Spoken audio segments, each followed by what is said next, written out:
to me, we had 2 penalties on kickoff return that were huge, that hurt us in field position. I thought Paxton done an excellent job kicking the football, controlling, their punt returner. We had really good coverage there and created some really good vertical field position. We had the one fake punt that I thought we executed really well. We just needed to finish it. Probably when we didn't, it cost us field position for the remainder of the first half there. Offensively, felt like once the second quarter started, we were much more aggressive in play calling and started moving the ball. At times, we had a couple of times there where we didn't protect like we needed to, where we had some guys open. There was two really critical plays at the end of the third quarter and fourth quarter. We get an intentional grounding where we're throwing the ball down the field and end up giving up a sack. But both of those, very easily we could have resulted in points there. But it knocked us out of field goal range and really was too far to actually go for it. Had to think it was 4th and 14 and maybe 4th and 12. Defensively, again, I thought really done a nice job controlling the run game. There was 3 plays in the game that we got our hands on balls that we didn't come down with interceptions that we needed to. Third down. Again, there's probably 4 third downs in the game that felt like that we're in a good call, just didn't get off the field. They made some plays there. I didn't say it after the game, but I thought the guys that hadn't practiced all week, I thought those guys played extremely hard, and it says a lot about them to come out there and play without any practice. After the game on Sunday, we had a special graduation for our football team who didn't get a chance to participate earlier in graduation ceremonies. I believe it was the week of Auburn. So we had 15 guys that graduated or received degrees on Sunday, and Chancellor Plowman and Coach Fulmer. We had just really a special ceremony for those guys and their families. I thought it was a fantastic event there. We had 2 guys that got their graduate degrees. So that's good to see. That's why you come to school. Number one's to get a degree. Looking at Vanderbilt, Tennessee Vanderbilt, you always are going to get the best game from Vanderbilt. You look at these guys playing a young quarterback. I think he's leading the country in yards per game for a freshman. When you talk about, I think he's had 3 300-yard games where he's passed for that amount of yardage. They always play hard on defense. Just looking at them in special teams, they create issues there with some unorthodox looks. But our kids are excited about going and playing. I felt like our kids played hard Saturday. They continue to do that and work hard. So we got to go back and go to work this week. Questions? We will start with David Ubbett, and then we will go to David Paskin. Jeremy, I didn't get to ask you after the game Saturday. What was Cameron Calvert's injury, and moving forward to this week, what are your numbers like in the quarantine and infections? Do you have anything additional there? We got our results back from our Sunday test, and everybody was negative, so that was good. We'll get a couple of players back this week at some point in time. So that'll probably help a little bit more with some depth there. But right now, I feel like we're in a good spot with the quarantine. And K'Ron and Cade Mays both had lower leg injuries. I think both of them will probably be out today, or maybe today and tomorrow. But I think we'll probably get them back as the week goes. Jeremy, you've got the unique situation of now having 4 quarterbacks with starting experience, and all 4 have played in these last 2 games. What would be the timetable on a decision this week? I know your heavy practice is usually tomorrow, right? Or is it I guess a long question short, after Wednesday, is that when you kind of sit down and make the decision by Wednesday night? Yeah, I think if you look at Saturday, we'll obviously with Harrison and JT, we'll take the majority of the reps moving forward. Brian brings a kind of an extra element with his athleticism and just trying to, keep him with a role. And I thought he done a nice job Saturday with the role that he had. So we'll continue doing that moving forward. And then just out of curiosity, what is the latest you can or have waited in your coaching career before, whether it's a staff you were on or whatever, when a starting quarterback was named? Have you ever had a starting quarterback named as late as Thursday or Friday? Yeah, I think that's probably normal, and maybe at the beginning of a season, I've a couple of staffs that I've worked on. The quarterback competition was so close that it was maybe all the way up until Thursday or Friday before the first game. Thank you. Brent Hubbs, then Blake Topmeyer. Coach, a couple more things on the quarterbacks. When you watched the tape, what did you like from Harrison and JT? And then specifically on JT, what has he done on the practice field the last couple, 3 weeks to go from a guy who didn't travel on the road to Arkansas to being a guy who you felt like deserved an opportunity to play Saturday night? Well, not traveling to Arkansas was really a unique circumstance. At that time, that was the week we had a lot of false positives, and so it was Thursday before we got a lot of guys cleared, and we didn't know exactly where we were at with a 70-man roster traveling. So that probably wasn't as much about him as it was the other positions on the team when you can only travel 70 guys. But JT's a guy that's continued to work really hard. He started 1 year in high school. He had a really good fall camp this fall, and the couple of plays that he played against Kentucky, it wasn't his best, but he's continued to work hard, and he had, like I said last week, he had a really good 10 days of practice leading up to the game Saturday. So that was good to see. If you just look at the game with him and Harrison, number one, they took care of the football. I thought Harrison showed some poise and stepping up and scrambling and making some plays there. I felt like he handled the, I guess just the signaling from the game, the communication with the O-line, the wide receivers. We did use one time out there about the 30-yard line, and he's telling me when he comes off the field he was snapping the ball. But anyhow, I thought he'd done a nice job. I thought JT come in and done a really nice job, and Brian did too on the plays he played. Jeremy, I know Jarrett wasn't able to practice much leading up to the Florida game. Now that he can practice again, how do you reintroduce him to the mix? How do you handle him going forward?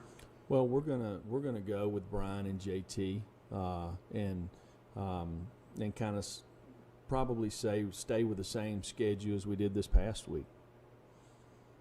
I said Brian. Yeah, I meant Harrison and JT.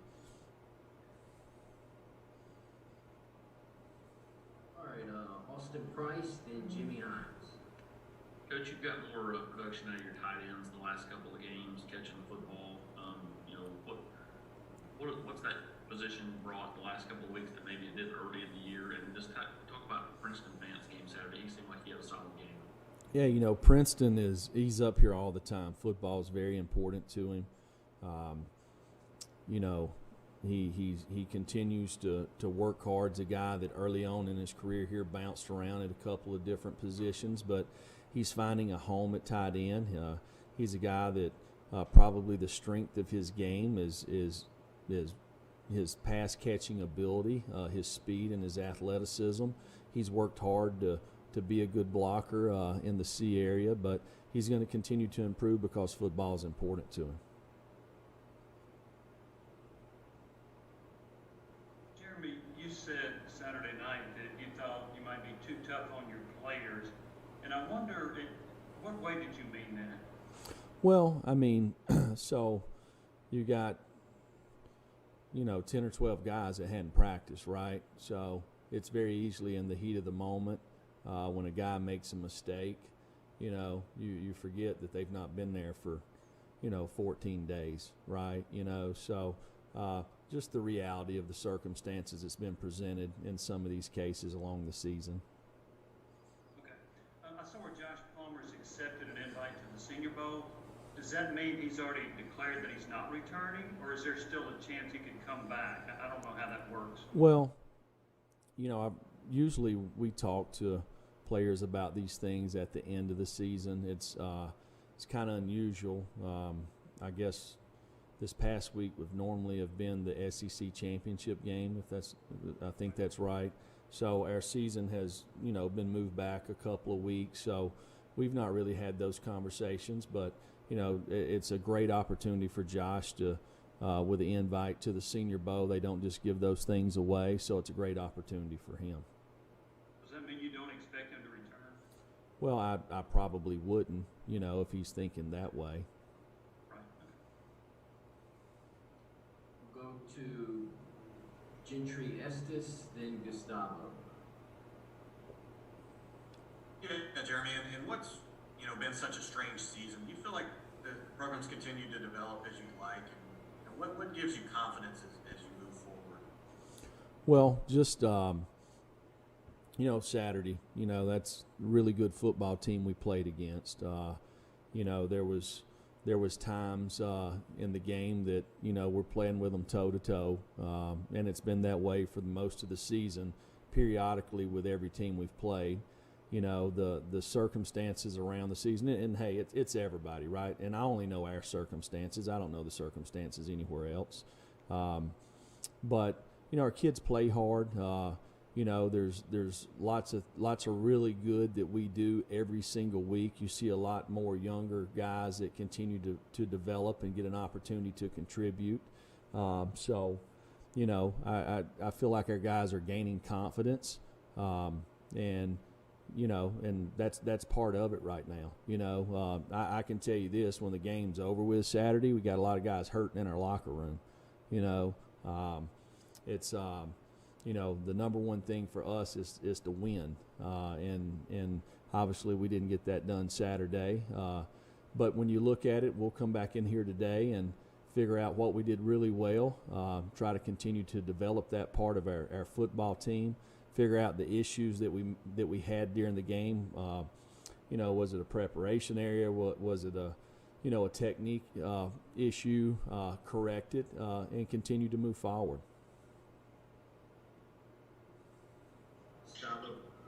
Coach, you've been praising your players. They're playing so hard, but sometimes they're not keeping the steadiness from first half to the second half. Do you think the next two games that's one thing that you want to fix to team keep playing hard, especially in the second half? Well, I think if you look Saturday, the difference in the ball game is what we call the middle eight, the last 4 minutes of the first half and the first 4 minutes of the second half. So we lost that 14-0. So we didn't play good in the last minute and 38 seconds of the first half on defensively. There's a 3rd and 12 they convert. There's a 3rd and 11 they convert. And then the first drive of the second half. They go down and score, so there's 14 points. If you look, when we had won 8 games in a row, I think 7 out of those 8 games we either tied or won the middle 8, and that's something that we've always really focused on, and we've got to do a better job executing that part of the game plan. And how proud you felt, yesterday, seeing your players graduating such a tough year? Well, just the circumstances for all these guys, right? And not just ours, everybody across the country. I'm 46 years old, and the last 9 months is been tough on me, and just like I'm sure it's been tough on y'all. Just the circumstances changing. I can't imagine being, a teenager, somebody in college, that the way the whole dynamic of our world has changed, the fact that these guys have stayed the course, worked hard, and continued and finished their degree just speaks volumes about them and our academic support here at the university. Reese Walker, then Brent Hubbs. Coach, how crucial is it, though, to try and get a win for this for this team to snap this skid and finish off with at least one victory before the season's over? Yeah, I mean, we're focusing on Vanderbilt. You know, we continue to improve every week, but the bottom line is you want to win football games, right? That's the bottom line. So we've got to figure out a way to put our players in the best position to have a chance to do that. Coach, two things. One on Velus Jones.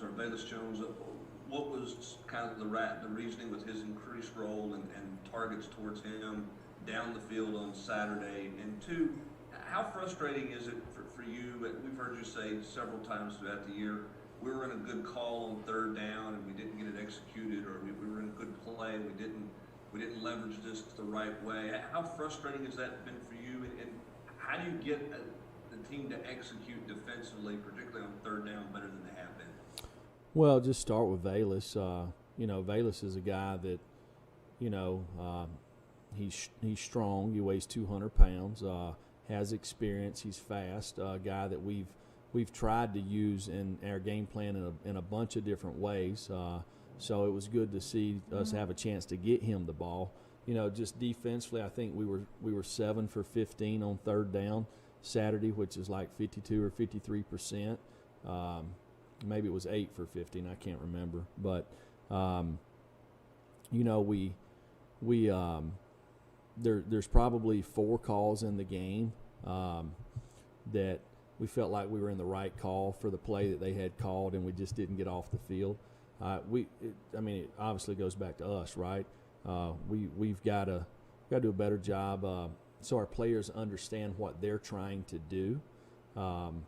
Got to be more technical, and because some of it was technical, some of it was awareness, you know, and you know, you have to go back and just keep coaching it. That's all you can do. Just keep coaching the fundamentals, the details, and till you can't get it wrong. We'll go to Vince Farrar, then Mike Wilson.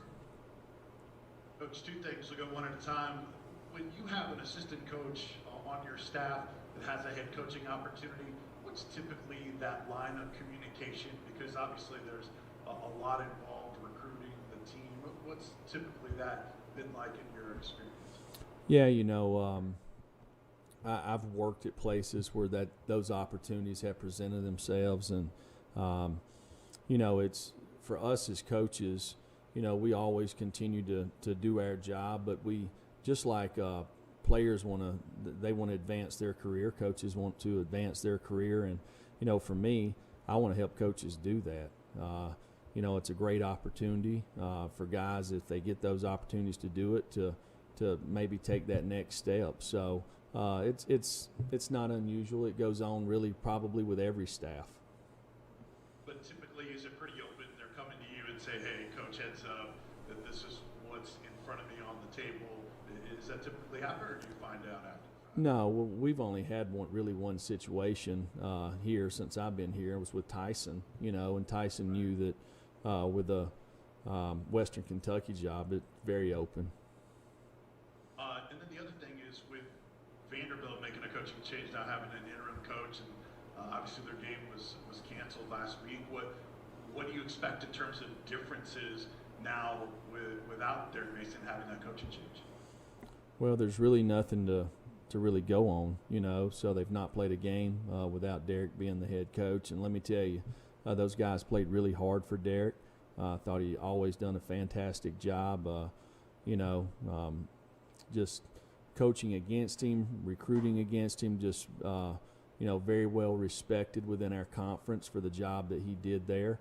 You know, and knowing the guys that are on the staff there now, those kids will be ready to play, and they'll play hard.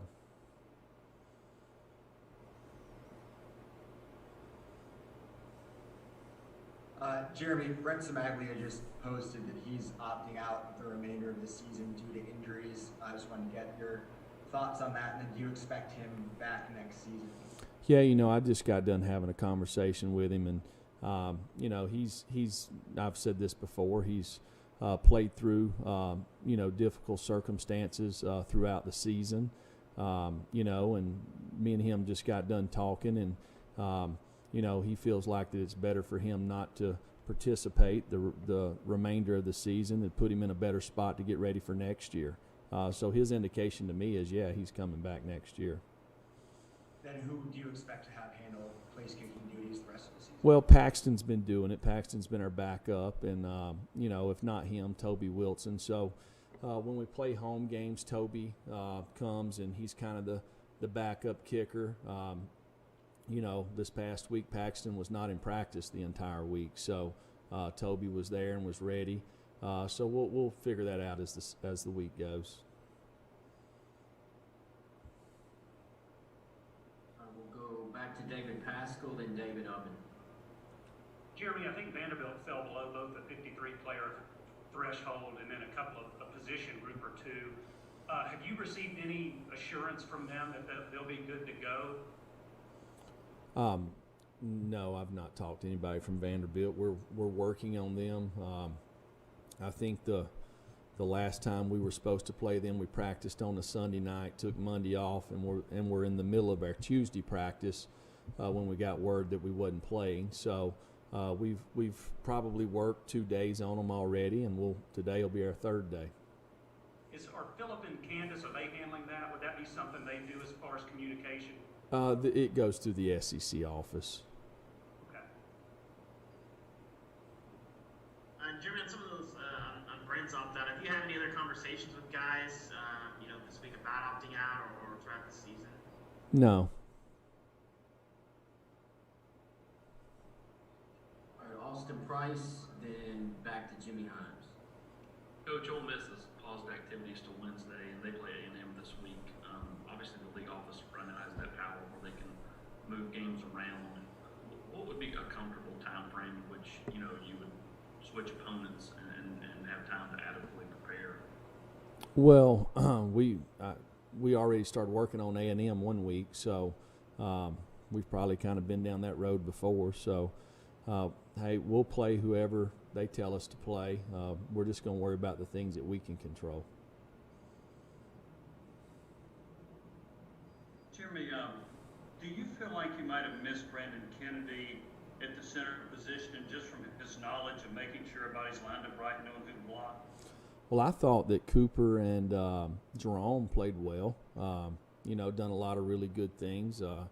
Jerome's not had an opportunity to play a whole lot since the Missouri game, and he was a guy that, really we felt like was one of our best, 6 or 7 offensive linemen going into the season, and he played a lot in the first 2 games. So getting him back out there was good. I thought Coop done a really nice job. And hey, we'll be happy to get Brandon back whenever that comes. Have you dispensed with the Sunday night practices? Are you going to do that anymore? Well, we didn't do it this Sunday because of graduation. I just felt like it was we had parents in town for the game. We had a graduation ceremony at 2 o'clock, and I just felt like it was a great opportunity for our players and their families to really kind of enjoy the moment. Okay. One other thing, too, with your quarterbacks, do you grade Shrout any differently than you would grade Bailey because Shrout came in the fourth quarter? Do you do that any differently? No. No, I can assure you, Florida was trying to stop us, and Dan was going to try to score more points.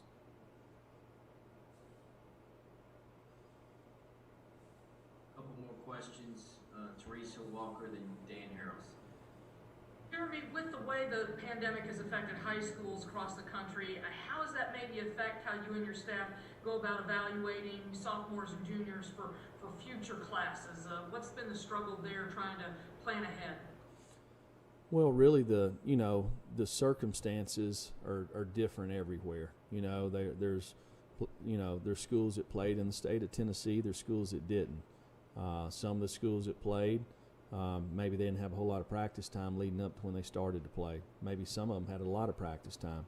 The state of Alabama, Georgia, Florida to an extent have played a season. I think Louisiana has, maybe Mississippi.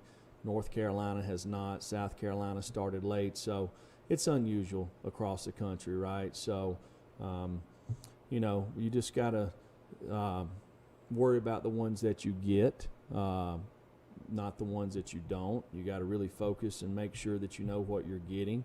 For the younger kids, it's unfortunate because you don't have camps and an opportunity to bring them in to kind of see where they're at. So, I think we're all trying to adjust to this.